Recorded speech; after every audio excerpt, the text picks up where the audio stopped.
नमस्कार, स्वदेश न्यूज देख रहे हैं आप। मैं हूं आपके साथ अभिजीत तिवारी। आज चर्चा करेंगे पेंशनर्स को मिली राहत को लेकर। सीएम डॉक्टर मोहन यादव के नेतृत्व में राज्य के पेंशनर्स के हितों को लेकर कई कदम उठाए जा रहे हैं। अब सरकार ने पेंशनर्स के लिए एक अहम फैसला लिया है, जिसमें केंद्र सरकार के महंगाई राहत यानी कि डीआर में बढ़ोतरी होते ही राज्य सरकार उसे बिना छत्तीसगढ़ की मंजूरी का इंतजार किए लागू कर सकेगी, जिससे मध्य प्रदेश के करीब 4 लाख पेंशनर्स के लिए लंबे वक्त से चली आ रही एक बड़ी प्रशासनिक बाधा खत्म हो गई है। और इस फैसले से पेंशनर्स को अब बढ़ी हुई महंगाई राहत के लिए महीनों तक इंतजार नहीं करना पड़ेगा। नई व्यवस्था तत्काल प्रभाव से लागू हो गई है, जिसका सीधा फायदा लाखों रिटायर कर्मचारियों और उनके परिवारों को मिलेगा। मुख्यमंत्री डॉक्टर मोहन यादव के नेतृत्व में लिया गया यह फैसला लाखों पेंशनर्स की जिंदगी में एक उजाला लेकर आया है। नई व्यवस्था लागू होने से महंगाई राहत जारी करने की प्रक्रिया तेज होगी और रिटायर कर्मचारियों को वक्त पर बढ़ी हुई राशि का लाभ मिल सकेगा। यह फैसला उन परिवारों के लिए भी है और राहत एक गाउन है जो केवल पेंशन पर आश्रित है। दरअसल साल 2000 में मध्य प्रदेश के पुनर्गठन के बाद छत्तीसगढ़ बनने के वक्त पेंशन से जुड़े कई वित्तीय प्रावधान दोनों राज्यों के बीच साझा व्यवस्था के तहत तय किए गए थे। उसी व्यवस्था में महंगाई राहत की नई दर लागू करने से पहले दोनों राज्यों की सहमति जरूरी होती थी। अगर किसी एक राज्य की ओर से फैसले में देरी होती थी तो दूसरे राज्य के पेंशनर्स को भी बढ़ी हुई महंगाई राहत मिलने में कई महीने लग जाते थे। दोनों राज्यों के बीच हुए नए प्रशासनिक समझौते के मुताबिक अब मध्य प्रदेश और छत्तीसगढ़ अपनी अपनी वित्तीय स्थिति और केंद्र सरकार की घोषणा के आधार पर महंगाई राहत लागू कर सकेंगे। तो मध्य प्रदेश के मुख्यमंत्री की पहल पर सालों से चला आ रहा यह विवाद अब खत्म हो गया है। 26 साल से यह विवाद लगातार चला आ रहा था। इसको लेकर असमंजस की स्थिति बनी रहती थी और यह मामला कोर्ट में भी गया, लेकिन इसके बाद अब एक बड़ा प्रशासनिक समझौता हुआ है, जिसमें मध्य प्रदेश अपने पेंशनर्स को सीधा बढ़ा हुआ डीआर दे पाएगा। अब उसे छत्तीसगढ़ की सहमति नहीं लेनी पड़ेगी, यानी कि केंद्र से जो भी महंगाई राहत मिलेगी वो सीधे पेंशनर्स के खातों में पहुंचा दी जाएगी। तो पेंशनर्स के लिए सीएम डॉक्टर मोहन यादव ने ये बड़ी सौगात दी है और इससे उन तमाम पेंशनर्स को लाभ मिलेगा जो पेंशन पर पूरी तरह से आश्रित है। तो मध्य प्रदेश और छत्तीसगढ़ के बीच उलझा हुआ ये मसला अब सुलझा लिया गया है। मध्य प्रदेश छत्तीसगढ़ के बीच लंबे समय से इसको लेकर असमंजस की स्थिति थी, विवाद की स्थिति भी रहती थी। वित्तीय लेनदारी की बात, इसमें देनदारी की बात सामने आ जाती थी, लेकिन अब ऐसा कुछ भी नहीं होगा। जो पेंशनर्स लंबे समय से इसको लेकर मांग कर रहे थे और कई बार कोर्ट का रुख भी इस मामले को लेकर किया गया, इस मसले को लेकर किया गया, लेकिन अब इसे सुलझा लिया गया है। मध्य प्रदेश के मुख्यमंत्री डॉक्टर मोहन यादव ने इसको लेकर पहल की और अब प्रदेश के पेंशनर्स को इसका सीधा लाभ मिल जाएगा। चलिए इसी विषय पर करेंगे चर्चा, लेकिन उससे पहले परिचय करवा देते अपने मेहमानों से। हमारे साथ प्रदेश अध्यक्ष pensioners welfare association Amod Saxena ji जुड़ गए हैं, आपका बहुत स्वागत है। साथ ही संरक्षक pensioners welfare association Ganesh Dutt Joshi ji हमारे साथ जुड़ गए, आपका भी बहुत स्वागत है। और अध्यक्ष पेंशनर्स वेलफेयर एसोसिएशन जिला भोपाल सुरेश कुमार शर्मा जी हमारे साथ जुड़ गए, आपका भी बहुत स्वागत है। और वरिष्ठ पत्रकार मोहनलाल मोदी जी भी हमारे साथ जुड़ गए, आपका भी बहुत स्वागत है। चर्चा की शुरुआत मैं आमोद जी से करूंगा। आमोद जी, कैसे देख रहे हैं ये जो बड़ा समझौता हुआ है, सालों से इसको लेकर विवाद चल रहा था?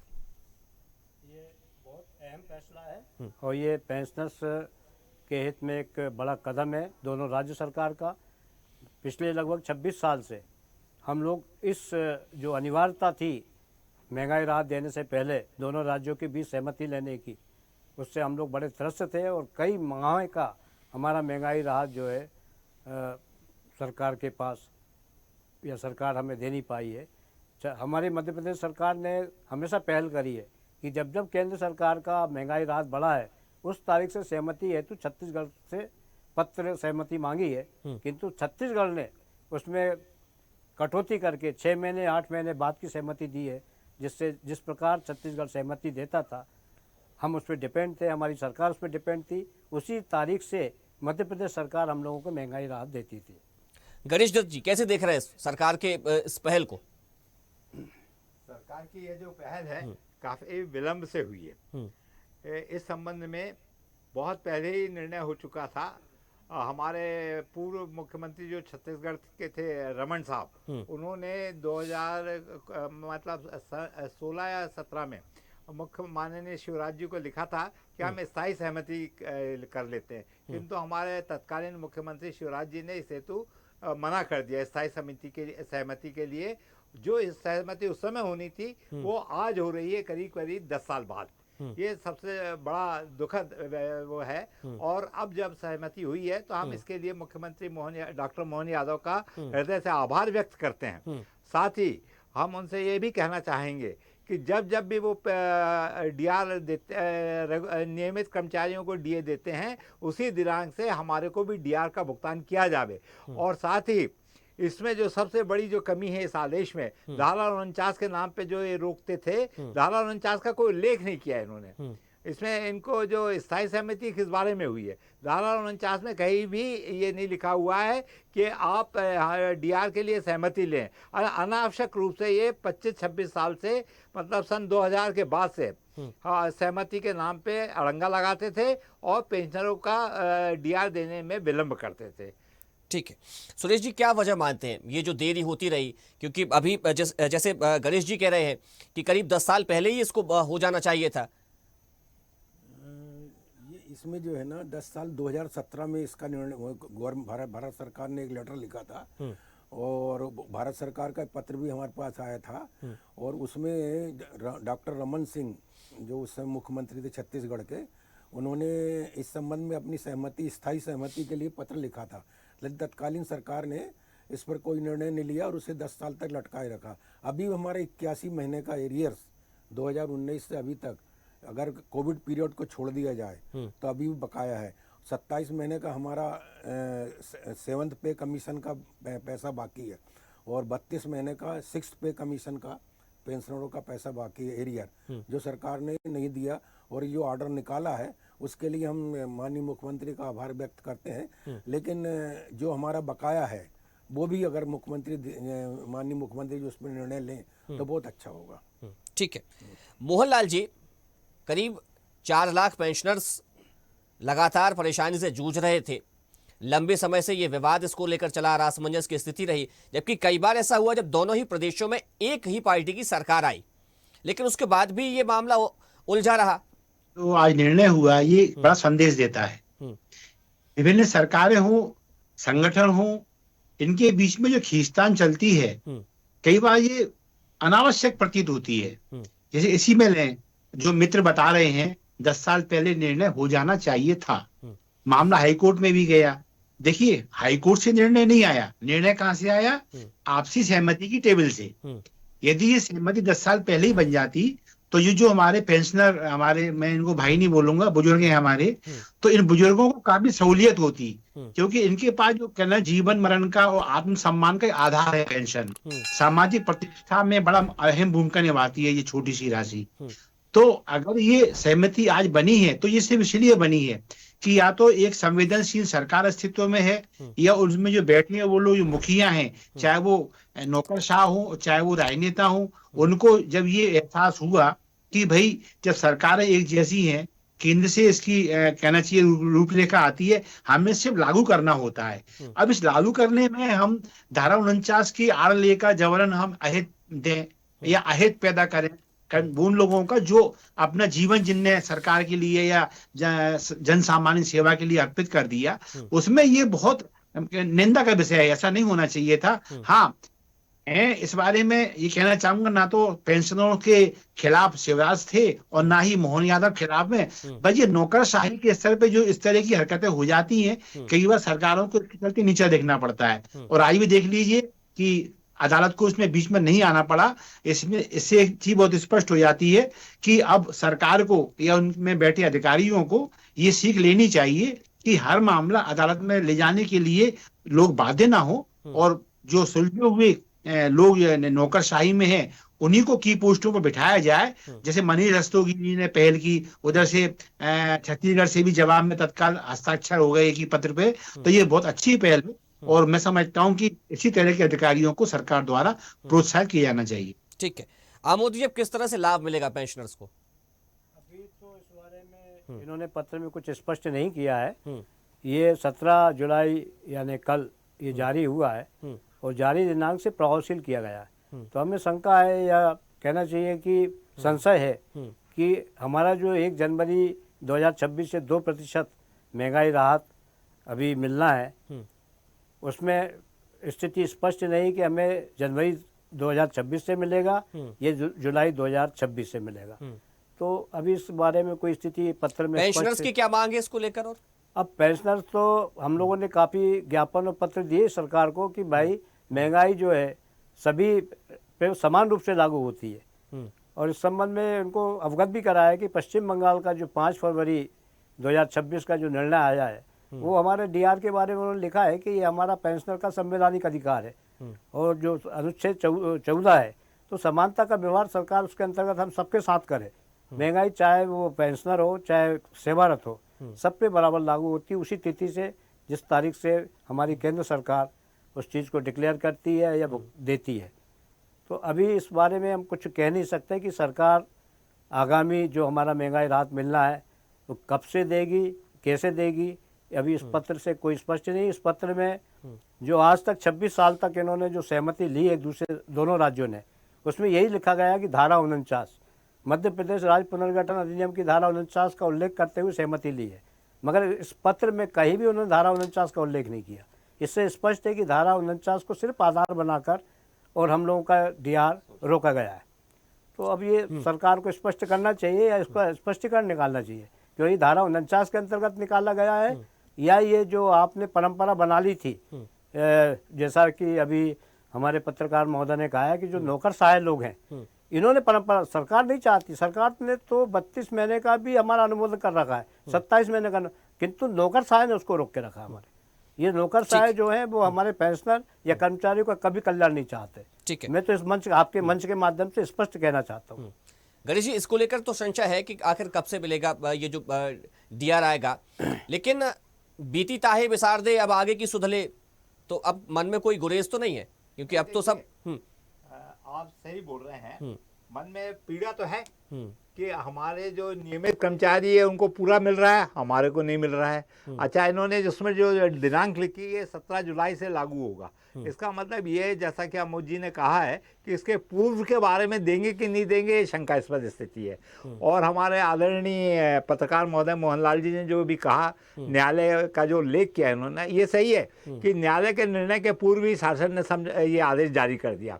वास्तव में ये है कि जब न्यायालय से नोटिस मिला मध्य प्रदेश शासन के वित्त विभाग और सामान्य प्रशासन विभाग और छत्तीसगढ़ के वित्त विभाग और सामान्य प्रशासन विभाग को और भारत सरकार के गृह विभाग को, तो वहाँ के जो असिस्टेंट सॉलिसिटर जनरल थे उनका रिप्लाई आया है कि धारा 49 में कहीं भी डीआर रोकने के लिए सहमति की आवश्यकता नहीं है। उसके कारण इन्होंने ये समझौता किया है, नहीं तो हमारी सरकार इतनी सरल नहीं है। मतलब इस सरकार का एक सबसे सुंदर नमूना मैं बताता हूँ। राष्ट्रपत्र में प्रकाशन होने के बाद भी सरकार सुप्रीम कोर्ट में गई है 32 महीने के एरियस के लिए, चाहे नहीं, लेकिन गणेश जी, अगर सरकार की मंशा ना होती तो ये मामला तो लंबे समय से चला रहा। नहीं, ये तो फिर खिंचता ही चला जाता ना। देख, नहीं, ये तो खींचने ही चाहते थे सर, जैसा आपने कहा पत्रकार महोदय ने कि नौकरशाही, बिल्कुल सही कहा इन्होंने। क्या है कि जब 32 महीने का एरियस के आदेश हो गए, राजपत्र में प्रकाशन हो गया, उसके बाद आपने रोक लिया, दिया क्यों नहीं भाई? माननीय मुख्यमंत्री जी को या वित्त मंत्री जी को जानकारी में ये बात लाना चाहिए था कि सर राजपत्र में प्रकाशन हो चुका, संकल्प पारित हो गया है, कैबिनेट का निर्णय है, उसके बाद भी आप सुप्रीम कोर्ट में जा रहे हैं। इससे ज्यादा आश्चर्यजनक बात क्या हो सकती है? ठीक है, क्या कहेंगे सुरेश जी? सर, हम तो यही चाहेंगे कि जो 2% डीए है वो 1 जनवरी से हमें यथास्थिति लागू करे सरकार, दे, और हमारा जो बकाया डीए का एरियर है वो दो, क्योंकि हम तो अभी तक बहुत ज़्यादा मतलब आर्थिक उसमें चले गए हैं, और सरकार से हम यही अनुरोध करेंगे कि हमारा बकाया सब कुछ दे। और धारा 49 जब कहीं लागू थी नहीं, तो ये उसके आड़ में इतना मतलब 26 साल लगा देना ये दुखद है हमारे लिए। और सरकार को अब अच्छा, जिस तारीख से पेंशनर्स अपने डीआर की मांग कर रहे हैं, अगर उस तारीख से नहीं मिलता है तो फिर पेंशनर्स का क्या कदम होगा, क्या करेंगे? अब आगे हम बड़े मतलब हमारे पदाधिकारी हैं, ये लोग बैठ के चर्चा करेंगे, जो भी होगा निर्णय फिर आगे बताएंगे। क्या कदम होगा गणेश जी? क्या संबंध में मैं बता देता हूँ। यदि इन्होंने हमारे को पुराना हमारा एरियस नहीं दिया, तो पश्चिम बंगाल का जो निर्णय हुआ सुप्रीम कोर्ट का कि डीआर जो है वो बोनस नहीं है, वो संविधान में अधिकार है उसको, सामान्य रूप से मार्केट सबके लिए बढ़ता है। और वैसे ही फैसला केरल या पंजाब का भी हुआ है तो और सुप्रीम कोर्ट ने उसको माना है, तो यदि ये नहीं मानते तो हम बाध्य हैं सुप्रीम कोर्ट में जाने को, और हमारा जो 89 मंथ्स का एरियर बकाया है वो हम लेके रहेंगे और लड़ेंगे उसके लिए, जो होगा देखेंगे, उसकी कोई चिंता नहीं करते हम। मोहनलाल जी, मुख्यमंत्री डॉक्टर मोहन यादव लगातार कह रहे हैं कि वो पेंशनर्स के साथ खड़े हुए हैं, कर्मचारियों के साथ खड़े हुए, उनके हित में लगातार काम कर रहे हैं। तो क्या लगता है कि जब मुख्यमंत्री खुद इस तरह की बात कहते हैं तो क्या इस तरह की स्थिति बनेगी, लड़ाई की कोई बात आएगी क्या, या मामला बिल्कुल आसानी से निपट जाएगा? बात लड़ाई की होती, ये बात सही है कि मामले को अनावश्यक खींचा गया, लेकिन मंशा यदि खींचने की होती तो नौकरशाही अभी बीच में नहीं आती। नौकरशाही भी जानती थी कि आखिर आज नहीं कल एक निर्णय पे तो अदालत को भी पहुंचना पड़ेगा, और जितना लंबा मामला खींचता है सरकार के उतना खिलाफ जाता है। एक तो सरकार के प्रति असंतोष पैदा होता है, दूसरा जब भी आप भुगतान करेंगे, जब एरियर सहित भुगतान करने की नौबत आपकी आएगी तो फिर कभी कभी ब्याज देना भी एक तरह की मजबूरी हो जाती है शासन की, तो एक बड़ा बोझ शासन पर पड़ता है। तो ऐसे में यदि इन्होंने जल्दी निर्णय लिया है तो शासन ने अपना ही भला किया है। पेंशनरों की जहां तक बात है तो मैं तो ये कहूंगा, जो नियमित कर्मचारियों को आप दे रहे हो तो वो सामर्थ्यवान है, उनको एक वेतन मिलता है अभी, तो फिर ये तो पेंशनर हैं, इनके सामने तो आय का दूसरा कोई साधन ही नहीं है। तो इस रूप से इनको समय पे होना चाहिए, और शासन ये बिल्कुल आप मुतमईन रहें। देखिए क्या है कि ये कैसे दूसरा वो चल रहा है, अब ये कहना जी 2 खंड होते हैं शासन के, एक पहला खंड होता है, दूसरा खंड होता है, जो तो आधा समय निकल गया है। अब ये चुनावी मोड की तरफ बढ़ेगा मामला, तो सरकार ऐसा कोई जोखिम मोल अब नहीं लेगी। और जहां तक नौकरशाही की बात है, ये सभी मेरे मित्र इस बात पर सहमत हैं कि जो कुछ भी खेल नौकरशाही का है, शासन पक्ष पेंशनरों के साथ है। और मैं ये मानता हूँ एरियर की भी जो आशंका व्यक्त कर रहे हैं, मिलेगा नहीं मिलेगा और ये कब से लागू होगा, तो नहीं, हमें आशान्वित ही रहना चाहिए और ईश्वर करे सुप्रीम कोर्ट में जाने का एक मजबूरी हमारे मित्रों के सामने ना आए। और शासन के स्तर पर स्वदेश का भी एक ट्रेंड रहा है, स्वदेश आम जनता की बात पहुंचाता है शासन तक, और मैंने देखा है जब बात नीयत अच्छी हो, लक्ष्य हमारे स्पष्ट हो, तो नतीजे भी अच्छे ही आते हैं। और आज की जो वार्ता है ये शंका निसंदेह शासन पक्ष तक जाएगी, और मैं नहीं जानता कोई ऐसी स्थिति बनने वाली है। ठीक है आमोद जी, आशान्वित रहना चाहिए जी।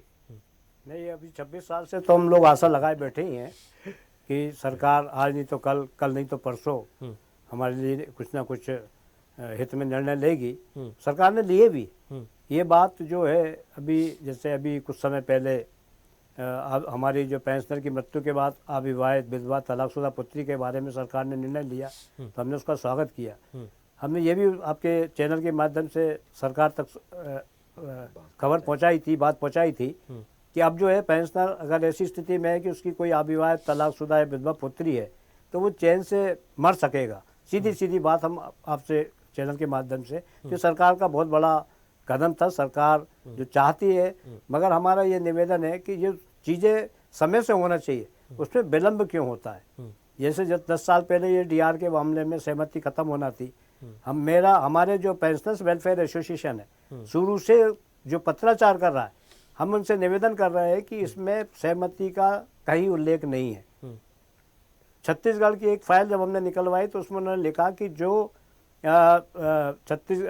पुनर्गठन के बाद दोनों राज्य बने हैं और उसके बाद दोनों राज्यों पर जो अतिरिक्त वित्तीय भार आया है उसके लिए हम सहमति लेते। तो हमने उनसे पूछा था कि जो एकीकृत मध्य प्रदेश के कर्मचारी थे और उत्तरवर्ती मध्य प्रदेश से छत्तीसगढ़ में रिटायर्ड हुए, तो उनके लिए ग्रेजुएटी या लीव इंकेसमेंट जब आप देते हैं तो एक बड़ी राशि होती है, लाखों में होती है, उसके लिए आपने सहमति ली? उनके पास उत्तर नहीं था इसका, कुछ नहीं। मध्य प्रदेश ने कहा कि इस संबंध में हमारे पास इससे संबंधित कोई फाइल संधारित नहीं है। तो इस तरह का आप उसको एक मुखौटा बना के धारा 49 को उसके नहीं, लेकिन अब जो हो गया वो तो हो गया, अब तो हम आगे का देखेंगे ना। नहीं, आगे का देखेंगे, मगर हम लोगों का जो समय कटा 26 साल का, जो हमने कष्ट उठाया, आर्थिक कष्ट उठाया, मानसिक कष्ट उठाया, उसकी भरपाई कौन करेगा? नहीं, बिल्कुल आपका रोष जायज है, लेकिन अब सरकार ने उसी रोष को ध्यान में रखते हुए कहे या आपकी तमाम परेशानियों को ध्यान में रखते हुए कहे, अंततः ये फैसला बनाया, ये निर्णय लिया, ये समझौता किया। अभी हमारा प्रकरण माननीय उच्च न्यायालय जबलपुर में विचाराधीन है धारा 49 को लेके, और उसमें इन्होंने जो जवाब दिया है केंद्र सरकार गृह मंत्रालय ने, उसमें कहीं धारा 49 का उन्होंने संतोषजनक उत्तर नहीं दिया है। और ये सब परिस्थितियां जो निर्मित हुई हैं, लगातार हमारे एसोसिएशन द्वारा पत्राचार किया गया है, प्रयास किया गया है, व्यक्तिगत संपर्क किया गया, और ठीक है हमारा उन्होंने अनुरोध को स्वीकार किया है। इसके लिए हम उनको बहुत बहुत आभार प्रकट करते हैं और चाहते हैं कि भविष्य में भी जो है सरकार हम लोगों को वार्ता करे। हम कई बार निवेदन कर चुके हैं मुख्यमंत्री जी से कि पेंशनरों को बुलाएं, उनकी चर्चा करें। आप आखिरकार हम प्रदेश के बुजुर्ग लोग हैं, पूरी सेवा जो हमने जीवन है आपके प्रदेश के विकास में दिया, समर्पित की है, तो आप हमारा हक बनता है कि हमको जो हमारी समस्या है उसको सुनो आप। तो अब आगे देखते हैं, माननीय मुख्यमंत्री जी से ही हमें अपेक्षा है, क्योंकि वो इस समय जो मुख्यमंत्री बहुत संवेदनशील है और वो जो भी निर्णय ले रहे हैं वो हम लोग उससे प्रसन्न हैं और आगे भी वो अच्छा निर्णय लेंगे। क्या कहेंगे गणेश जी? मैं एक बहुत छोटी सी बात कहना चाहूँगा।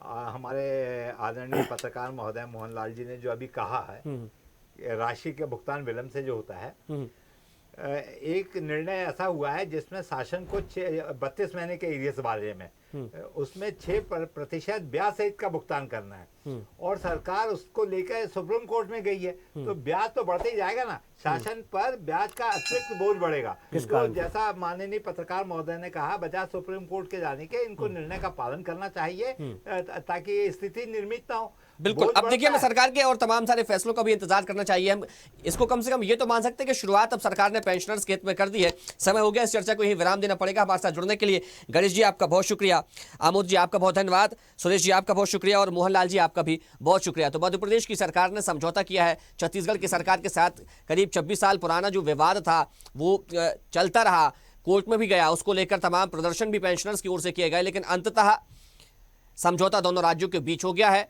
और अब पेंशनर्स को जो डीआर मिलेगा वो सीधे उनके खातों में पहुंचा दिया जाएगा बिना छत्तीसगढ़ की सहमति के। फिलहाल चर्चा में रहे, देखते रहिए स्वदेश न्यूज, सबसे पहले देश। देखते रहिए स्वदेश न्यूज। अगर आप इस वीडियो को सोशल मीडिया हैंडल फेसबुक या इंस्टाग्राम पर देख रहे हैं तो हमें फॉलो करें, अगर यूट्यूब पर देख रहे हैं तो सब्सक्राइब करें और बेल आइकन दबाना ना भूलें।